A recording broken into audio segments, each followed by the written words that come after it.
मुख्यमंत्री भूपेश बघेल की मौजूदगी में विश्व मात्स्यिकी दिवस के अवसर पर रायपुर के साइंस कॉलेज परिसर में कार्यक्रम हुआ। मछुआरा सम्मेलन में कृषि एवं जल संसाधन मंत्री रविंद्र चौबे ने छत्तीसगढ़ राज्य की नवीन मछली पालन नीति में मछुआरे के हितों को ध्यान में रखते हुए संशोधन किए जाने की घोषणा की। मछली पालन नीति में संशोधन की ये घोषणा कैबिनेट के अनुमोदन की प्रत्याशा में की गई। आगामी कैबिनेट बैठक में नवीन मछली पालन नीति में संशोधन प्रस्ताव को मंजूरी मिलने की उम्मीद है। मंत्री चौबे ने कहा कि तालाबों और सिंचाई जलाशयों के जल क्षेत्र आवंटन सीमा में 50% की कमी कर अधिक से अधिक मछुआरों को रोजी रोजगार से जोड़ने का प्रस्ताव है। उन्होंने कहा कि प्रति सदस्य के मान से आवंटित जल क्षेत्र सीमा शर्त घटाने से लाभान्वित मत्स्य पालकों की संख्या दुगनी हो जाएगी।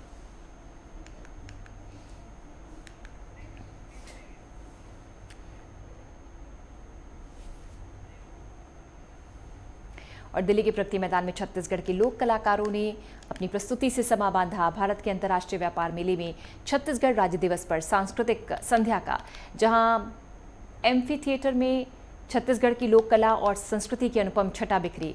कार्यक्रम का उद्घाटन छत्तीसगढ़ के खाद्य एवं संस्कृति मंत्री अमरजीत भगत ने की। वहीं मंत्री ने छत्तीसगढ़ पवेलियन का अवलोकन किया, अलग अलग स्टॉल्स का भ्रमण कर कलाकारों से जानकारी ली।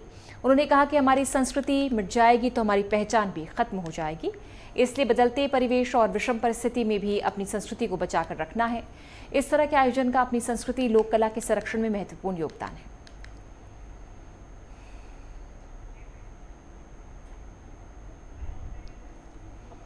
और सुकमा जिले के केरलापाल छात्रावास में नक्सल प्रभावित इलाके के बच्चे रहते हैं, जहां उन्हें अव्यवस्थाओं का सामना करना पड़ रहा है। छात्रावास में रहने वाले बच्चे चावल और दाल की सफाई करने के साथ ऑटो से सामान भी ढोने का काम करते हैं। बच्चों से शौचालय और स्नानघर की सफाई भी करवाई जाती है। जंगल में जाकर कुल्हाड़ियों से लकड़ियां काटकर ट्रैक्टर में लाद कर लाने का काम भी करवाते हैं। शिकायत के बाद भाजपा में प्रदेश उपाध्यक्ष अधिवक्ता दीपिका शोरी ने केरलापाल ब्लॉक बालक छात्रावास का निरीक्षण किया। उन्होंने बताया कि जिला मुख्यालय से मात्र 15 किलोमीटर की दूरी पर है। इस छात्रावास की स्थिति है तो अंदर के छात्रावासों की क्या हालत होगी। यहाँ पूरा छात्रावास अव्यवस्थाओं से भरा हुआ है, बच्चों के साथ दुर्व्यवहार किया जाता है। शौर्य ने कहा कि बेहद निंदनीय है। मैं कलेक्टर सुकमा से मिलकर उन्हें इस विषय पर जानकारी दूंगी। पानी कभी कभी बंद होता है तो एक पाइप निकाल के पानी भरते हैं, उसके बाद कभी कभी चालू हो जाता है, नहीं तो नहीं होता। इसको निकाल के फिर पानी भरना पड़ जाएगा, तब निकलता है, नहीं तो नहीं निकलता। आज मैं सुकमा जिला के केरलापाल हॉस्टल में आई हुई हूँ और आज इतवार है और यहाँ आने पे बच्चों के साथ मैं 1.5 से 2 घंटा का समय व्यतीत की। यहाँ पे जब मैं आई तो सारे बच्चे चावल साफ कर रहे हैं, लेटरिन भी ये स्वयं साफ करते हैं और जंगल से लकड़ी भी स्वयं लाते हैं। और यहाँ पे जो अव्यवस्थाएं मुझे दिखी तो मैं जिला प्रशासन, जिला शिक्षा अधिकारी से भी कहना चाहूँगी और हॉस्टल के जो हमारे हेड ऐसी साहब, उनसे भी कहना चाहूँगी कि आदिवासी क्षेत्र है और सारे बच्चे हमारे आदिवासी हैं और जो मूलभूत सुविधाएं हॉस्टल में होनी चाहिए उनका विशेष रूप से आपको ध्यान देना चाहिए। बिलासपुर रेंज के नवनियुक्त पुलिस महानिरीक्षक बद्री नारायण मीणा ने आज अपना पदभार ग्रहण कर लिया। निवर्तमान आईजी RL डांगी ने उन्हें पदभार सौंपा। आईजी का चार्ज लेने के बाद मीणा ने पत्रकारों से चर्चा करते हुए कहा कि रेंज में कानून व्यवस्था की स्थिति बनाए रखना उनकी पहली प्राथमिकता है। साथ ही महिलाओं एवं नाबालिगों से संबंधित अपराध की रोकथाम और तुरंत कार्रवाई कर पीड़ित पक्ष को राहत दिलाने की कोशिश की जाएगी। इससे पहले उन्हें कार्यालय परिसर में जवानों के द्वारा गार्ड ऑफ ऑनर दिया जाएगा। पुलिस होनी चाहिए, पब्लिक की जो समस्याएं हैं उनको तत्काल निराकरण हो और क्राइम और जो क्राइम का कंट्रोल है वो हमारा बढ़े और अपराधियों में पुलिस का एक जो भय होना चाहिए वो अपराधियों में भय होना चाहिए। सर, जो साइबर क्राइम के भी मामले जो लगातार बढ़ रहे हैं उसको लेकर अवेयरनेस सिखाते हैं। साइबर क्राइम के अपराधों कोरोना के काल के पश्चात में काफ़ी बढ़ोतरी हुई है, सभी जगह हुई है। उसके संदर्भ में हमारे साइबर सेल सभी जिलों में अच्छा काम कर रही है। अभी हम कोशिश करेंगे कि जितने भी साइबर अपराध की जो शिकायतें आती है उनमें प्रार्थी को तत्काल रिलीफ मिले और ये अपराधी उसमें जो साइबर फ्रॉड करते हैं उनको गिरफ्तारी तत्काल हो, ये कोशिश करें। जगदलपुर के कांकेर जिले में नक्सलियों ने बीती रात अलग अलग थाना क्षेत्रों में जमकर उत्पात मचाया। आपको बता दें कि कोयली बेड़ा में हथियारबंद नक्सलियों ने परिचालक को बस से नीचे उतारकर बस में आग लगा दी। इतना ही नहीं, नक्सलियों ने जिरमतराई, पिहवी 45 और अखमेटा में लगे जियो टावर को आग के हवाले कर दिया। नक्सलियों ने सभी जगह घटनाओं के बाद मौके पर प्रिंटेड पर्चे भी फेंके। नक्सलियों ने पर्चे के माध्यम से 22 नवंबर को कांकेर, कोंडागांव और नारायणपुर जिले को बंद रखने की अपील की। गौरतलब है कि विगत दिनों पूर्व नक्सलियों के 2 बड़े लीडर्स को सुरक्षा बलों ने मार गिराया था। इसके बाद बौखलाहट में नक्सलियों ने मुठभेड़ को फर्जी करार देते हुए जमकर उत्पात मचाया था। 31 अक्टूबर को उत्तर बस्तर डिवीजन का डीवीसी मेंबर दर्शन पत्र एवं अन्य कैडर का पुलिस नक्सल मुठभेड़ के पश्चात डेड बॉडी रिकवर की गई थी। उस मुठभेड़ में सीपीएम माओवादी संगठन का काफ़ी बड़ा झटका लगा, क्योंकि दर्शन पत्र को उस इलाके में काफ़ी आतंक थे कई वर्षों से।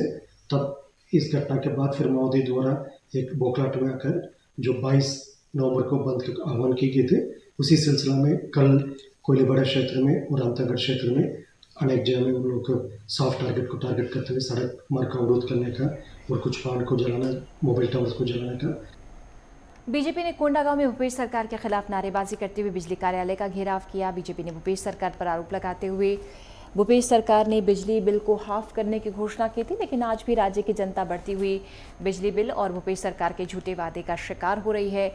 आम जनता से झूठे वादे और झूठी आशा देकर भूपेश सरकार सत्ता में आई, लेकिन बिजली बिल हाफ के बजाय इतना अधिक आ रहा है कि जनता परेशान है।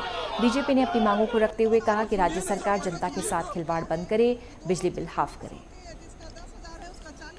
देश में लोग परेशान हैं बिजली बिल को लेकर। जिस तरह से मोहन मरकाम जी इसी स्टेडियम के ग्राउंड में राहुल गांधी जी के साथ हाथ में गंगा जल लेकर बिजली बिल हाफ करने की बात कहे थे, और सुरक्षा निधि के नाम से जो 4 गुना 5 गुना बिजली बिल आ रहा है, आज लोग पटाने में असमर्थ हैं। और ऐसे कई घर हैं जिनके बिजली काट दिए गए हैं। इसके विरोध में आज हम सब यहाँ पर एकत्रित होकर बिजली ऑफिस का घेराव कर रहे हैं। और माननीय भूपेश बघेल जी, मैं आपसे कहना चाहूँगी, और मोहन मरकाम जी, आपने जो वादा किया था चुनाव के समय बिजली बिल हाफ करने का, हाफ तो कहीं नहीं दिख रहा है।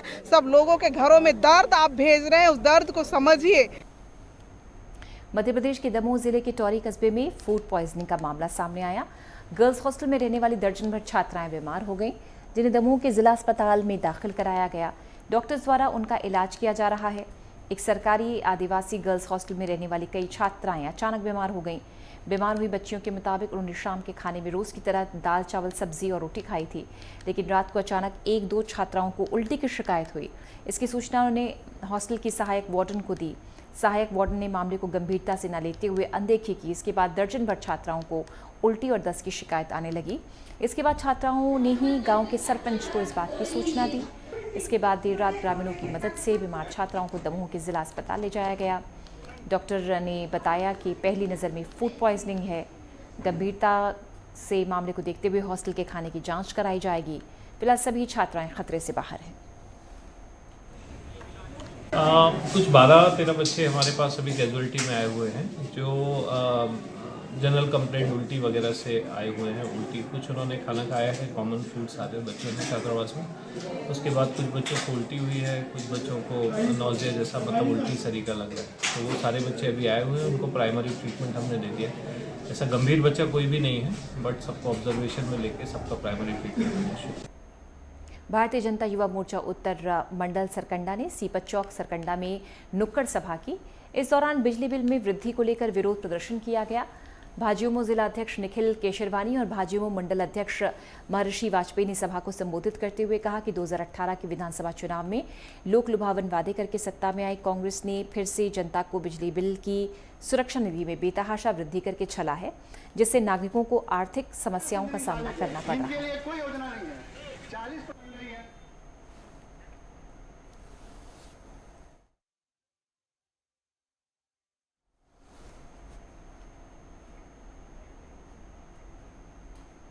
ग्वालियर पुलिस ने पहली बार हेरोइन बरामद की है। पुलिस ने डिलीवरी देने आए कार सवार 2 तस्करों को उपनगर मुरार से धर दबोचा। तस्करों से तकरीबन 370 ग्राम हेरोइन जब्त हुई है। इसकी अनुमानित कीमत लगभग 70 लाख बताई जा रही है। पकड़े गए आरोपियों के नाम विष्णु यादव जो ग्वालियर से है और रामवीर गुर्जर भिंड का रहने वाला बताया जा रहा है। ये ग्वालियर पुलिस में आज ये क्राइम ब्रांच ने बहुत अच्छी कार्रवाई करते हुए 2 नशे के तस्करों को पकड़ा है थाना मुरार क्षेत्र से, जिनके पास से लगभग 370 ग्राम हेरोइन, जो कि मॉर्फिन का, जो अफीम से निकलता है, इसका सबसे परिष्कृत रूप होता है, ये बरामद की है, जो इसकी कीमत लगभग 50 लाख रुपए है। और ये अभी हाल ही के वर्षों में ग्वालियर में ब्राउन शुगर, गांजा आदि पकड़े गए हैं, परंतु हेरोइन जो है ये पहली बार पकड़ी गई है। और इसमें जो आरोपी पकड़े गए हैं ये मुरार क्षेत्र से पकड़े गए हैं। एक भिंड का रहने वाला है, एक ग्वालियर का रहने वाला। छत्तीसगढ़ के दुर्ग जिला अंतर्गत सुपेला, वैशाली नगर, स्मृति नगर क्षेत्र के सूने मकानों में घटित नकबजनी के 4 मामलों का दुर्ग पुलिस ने खुलासा किया। 4-5 महीने से सूने मकानों में लगातार हो रही चोरी की घटनाओं को गंभीरता से लेते हुए दुर्ग पुलिस ने एक नाबालिग समेत 4 आरोपियों को धर दबोचा। साथ ही चोरी के कीमती सामान और जेवर भी बरामद कर लिए हैं। पुलिस अधीक्षक अभिषेक पल्लव ने बताया कि ये लोग अलग अलग टीम बनाकर काम करते थे। 2 से 3 रेकी कर चोरी करते थे, वहीं दूसरी टीम चोरी के माल को ठिकाने लगाने का काम करती थी। थाना क्षेत्र में पिछले 6 महीने में होने वाली 5 चोरियों का आज खुलासा किया गया, जिसमें 5 चोर, जिसमें एक नाबालिग और 3 चोरी का सामान गलाने वालों को पुलिस गिरफ्तार करने में सफल रही। इनके पास से 8 लाख का मशरूका मिला है, जिसमें गोल्डन इंस्ट्रूमेंट, सिल्वर के इंस्ट्रूमेंट्स, महंगे कपड़े और टीवी भी जो है वो जब्त किया गया है। ये घर की रेकी 2 से 3 दिन किया करते थे। 3 टीम बनाते थे, एक रेकी टीम होती थी, एक चोरी की टीम होती थी और एक गलाने की टीम होती थी। ये सभी लड़के 17 साल से लेकर 25 साल के बीच के हैं। ये सभी नशे के आदी हैं और जुआ खेलते थे, नशा करते थे। इसीलिए पैसे की कमी होने के कारण इनके द्वारा जो है जल्दी पैसे की लालच में चोरी का काम शुरू किया।